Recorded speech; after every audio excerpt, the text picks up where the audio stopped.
네, 추동훈 매일경제 기자와 함께하는 인뉴욕입니다. 자, 뉴욕 증시 지난 한 주 상승률이 1년 만에 최고치 5에서 6% 이렇게 상승을 했다고 하네요. 기분 좋은 상승이죠. 네, 크게 올랐는데 이 상승 앞단에 있는 빅테크 소식들을 좀 챙겨봐야 될 것 같습니다. 요즘 부쩍 이야기가 많이 나오고 있는 아마존부터 챙겨볼까요? 네, 실적 발표가 계속되면서 기업들의 여러 가지 웃음 짓는 모습 그리고 울고 있는 모습이 나오고 있는데요. 아마존은 굳이 정리를 하자면 좋지 않은 모습을 좀 보이고 있다라고 좀 보셔야 되는데 지난주부터 해서 여러 가지 뉴스가 계속해서 쏟아지면서 이슈가 주목되고 있다라고 보시면 될 것 같습니다. 자, 일단 사진에서 보시는 것처럼 이게 가장 최근에 나온 뉴스인데요. 이 뉴스 자체만 보면 제프 베이조스 사실 이제 아마존의 창업자인데 현재는 경영 일선에서 물러나 있습니다. 그러나 이 상징성이 큰 인물이 기존의 사업을 계속 펼쳐왔던 시애틀을 떠나 마이애미로 간다라는 것에 또 상징적인 의미가 있지 않을까라는 이야기도 나오고 있는데요.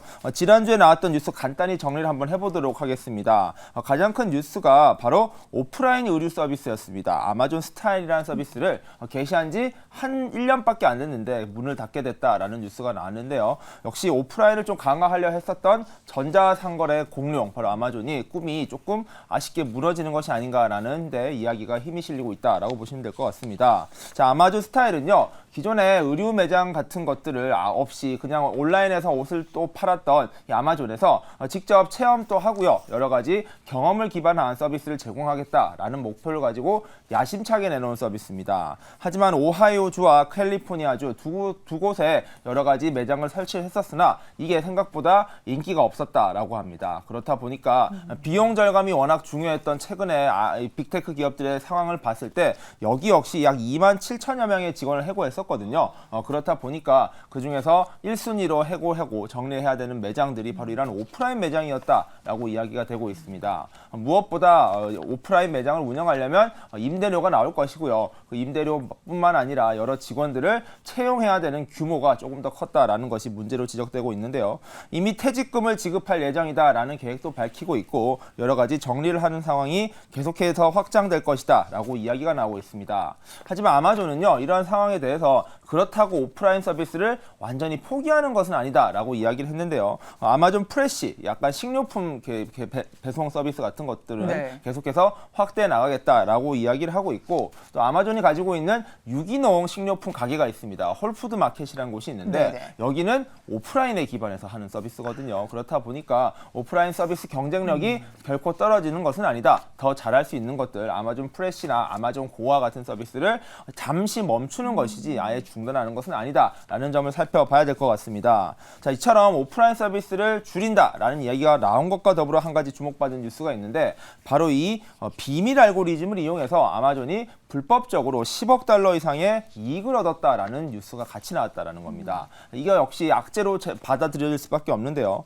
잘 알고 계시겠지만 현재 아마존은 연방거래위원회 FTC죠. 여기가 미국의 규제기관인데요. 이 독과점 문제에 대해서 지적을 하고 시정을 요청하는 기관입니다. 우리나라로 따지면 공정거래위원회 정도가 될 것 같은데 여기에서 아마존에 대한 조사를 벌이면서 현재 법적 소송에 들어가 있는 상황이라고 보시면 될 것 같은데요. 이 FTC에서 주장하고 있는 것이 아마존이 비밀 알고리즘, 이 프로젝트가 명이 프로젝트 래시라는 것인데 이를 활용해서 약 10억 달러, 엄청나게 많은 돈을 부당이익을 챙겼다라는 것인데요. 간단한 원리는 이렇습니다. 타 경쟁사가요 최저가를 올리면 아마존은 그 최저가보다 살짝 높은 가격으로 물건의 가격을 바꾸는 겁니다. 그렇게 생각하면은 최저가가 있는 경쟁사에 가서 물건을 사는 게 아니냐라고 반문을 하실 수 있는데 시장 점유율을 보면 그 이야기가 좀 다릅니다. 미국인 대부분의 사람들이 이 아마존 서비스를 쓰고 있거든요. 아마존 프라임에 가입해서 그 안에서 대부분의 물건을 사고 팔기 때문에 사람들은 그냥 아마존에 있는 물건이면 무조건 산다는 겁니다. 그렇다 보니까 인기 있는 상품 같은 경우에는 아마존의 가격을 올리더라도 사람들이 아마존 걸 산다는 거죠. 즉 이를 통해서 아마존이 더 높은 수익을 올렸다. 이게 약간 불법적인 영향을 받았다라고 했고요. 특히 이런 FTC를 비롯해서 여러 기관들 또는 사람들이 아마존 가격이 좀 비싼 것 같아 라고 지적을 하면 그때 잠시 이 프로젝트를 잠시 중단됐다고 합니다. 그런 식으로 이 법망을 피해서 계속해서 가격을 올렸다 내렸다라는 전략을 취했는데 이때 비밀 알고리즘이 쓰였다라는 건데요. 아마존 같은 경우에도 이 프로젝트 자체를 부인한 건 아닙니다. 다만 이게 몇 년 전에 이미 멈춘 프로젝트고 더 이상은 이러한 상황이 없다라고 반문을 하고 있는데 이 둘의 다툼이 어떻게 될 것인가 이것도 한번 살펴보는 것도 재미있을 것 같습니다. 그러니까요. 사실 우리 일반적으로 이 이커머스 플랫폼들 이렇게 어떻게 보면 경쟁을 가속화시켜가지고 물가 안정에도 도움이 되는 방향으로 나가지 않았나 하는 것이 우리의 일반적인 상식인데 이번에 프로젝트 내시를 통해서 지금 공정거래위원회에서는 현재 아마존이 10억 달러 편취했다 뭐 이런 이야기를 하고 있는 거네요. 어떻게 진행되고 있는지도 한번 확인을 해봐야겠습니다. 사진에서 보니까 굉장히 따뜻한 지역을 가는 것 같습니다. 지금 어떻게 된 일이죠? 네, 맞습니다. 여기가 네. 마이애미인데요. 저도 마이애미 가봤는데 네. 굉장히 따뜻하고 1년 내내 따뜻합니다. 뭐 트럼프 전 대통령 같은 경우에도 아예 주거지를 마이애미로 올릴 정도로 나이가 든 이제 은퇴자들이 많이 가는 곳이고 따뜻한 곳이긴 한데 이 사람이 단순히 마이애미를 가는 게 은퇴를 했기 때문에 가는 것은 아닙니다. 왜 그러냐면요. 이 마이애미에 이 제프 베조스가 꿈꾸고 있는 새로운 미래, 바로 우주 개발에 대한 핵심 사업이 있는 곳인데요. 이곳이 따뜻하기도 하고요. 부지가 넓은 곳이 많고 그리고 이쪽에서 우주 발사선이 많이 발사되고 있습니다. 그렇다 보니까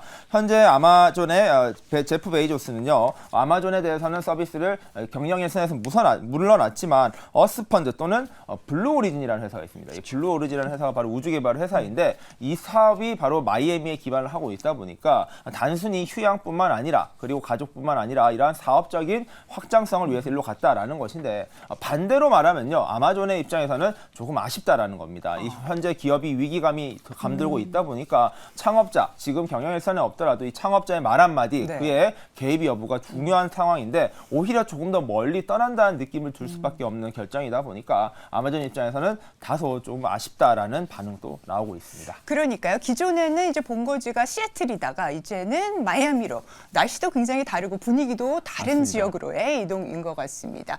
자, 베이조프만큼이나 오히려 그보다 더 일거수일투족이 이제 우리 기사를 통해서 또 미디어를 통해서 조명이 되는 일론 머스크 이야기도 준비를 해주셨죠. 네, 맞습니다. 일론 머스크 테슬라와 관련된 이야기들 계속 나왔었고요. 실적과 관련해서도 부정적인 이슈가 많았습니다. 자, 이를 반전하기 위해서라고 봐야 될까요? 일론 머스크가 그가 새롭게 개발하고 있는 서비스죠. 바로 생성형 AI 모델을 공개했습니다. 오픈 AI가 챗GPT를 만들어서 올해 내내 이슈를 몰이하는 데 성공했었는데요. 과연 일론 머스크가 반등에 성공할지 한번 봐야 될 것 같습니다. 자, 서비스 명은요. 그록입니다. 챗GPT처럼 이 네. 그록이라는 서비스라고 보면 될 것 같은데 이제 막 나왔고요. 앞으로 자기가 운영하고 있는 회사 서비스죠. 바로 트위터, 지금은 X라고 불리는 SNS 서비스에 적용해서 사용자들을 돕겠다라는 목표를 가지고 있다라고 보시면 될 것 같고요. 그록이 성격이 약간 머스크와 같이 괴짜적인 면모가 있다라고 일론 머스크가 직접 밝히면서 좀 네. 흥미로운 관심을 끌고 있다라고 보시면 될 것 같고요. 생성형 AI가 네, 맞습니다. 괴짜적인 모습. 성격이 좀 어떤 있다라는 걸까요? 건데요. 네. 예를 들면 코카인 만드는 법을 알려줘라고 하면은 마치 정말 방법을 알려주듯이 세네 문장을 말한 다음에 사실 이건 거짓말이다 이렇게 하면 안 돼 네. 이 녀석아 뭐 이런 식으로의 반응을 보인다라는 것인데요. 자기처럼 유쾌하고 재미있는 생성형 AI 기술인 만큼 향후 사용자들이 재미있게 이용할 수 있을 것이다 라면서 기대를 보였는데요. 그러나 이 생성형 AI 기술에 대한 경쟁이 워낙 뜨거운 상황에서 과연 일론 머스크가 내놓는 생성형 AI 기술이 어떤 차별점을 보일지 그리고 어떤 경쟁력을 나타낼 수 있을지도 함께 좀 살펴봐야지 될 것 같습니다. 네, 이렇게 또 오프라인 매장 철수에 대한 저희 아마존의 소식도 봤고요. 일론 머스크의 생성형 AI 그로크에 대한 소식까지 좀 정리를 해주셨습니다. 자, 추동훈 기자와 함께한 인두요였습니다.